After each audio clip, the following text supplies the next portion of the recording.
Okay, hello everyone. So my name is Iskia, and my inspiration for this project comes from the country I live in, which is the Philippines.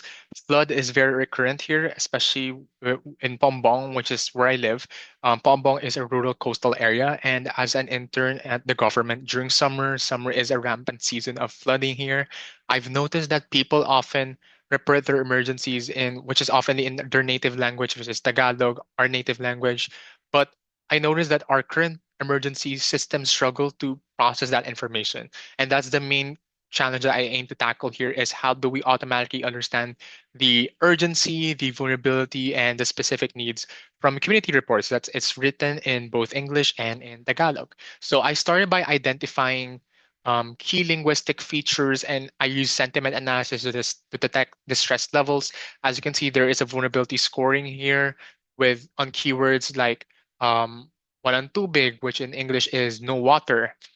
I also added urgency detectors for words like emergency, basically, and I categorized the concerns for water, for food, for medical and housing needs.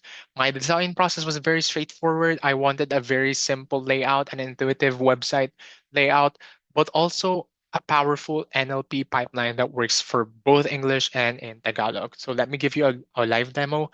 So there are three sections. Let's start with this section, which is analysis report. Um, let basically you have to input your concern. Let me input this concern, which is in Tagalog. It says malubhang, which in English, in translation in English, basically means flood is very severe in my area. There's no water, there's no electricity. There's elderly that is in need of of medical needs. And you have to also input your barangay, which is where you live, in Paombong. I live in San Isidro, but let's try a different one. I say I live in San Nicolas. And yeah, you have to analyze the text. And here's the results. It detects the language. It also identifies the concern, just waterly access and also the presence of elderly and or children. So next is the NLP dashboard. This is basically the the text or shows the patterns across all reports. It's there's sentiment distribution by location, by language usage, and also it detects the vulnerability per barangay. As you can see, it shows which barangays will be the most or are the most affected based on the current reports.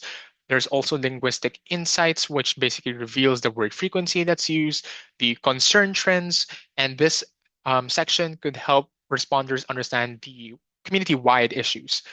So you can, for further more info on how I built this, I uploaded it on GitHub. I basically use Shrimnet for most of the parts for web interface. I also use TextBuff for sentiment analysis and custom algorithms for Filipino language processing. So yeah, thank you for watching. I hope emergency responders can use this to prioritize areas that are high in vulnerability based on reports and also understand community needs across language barriers.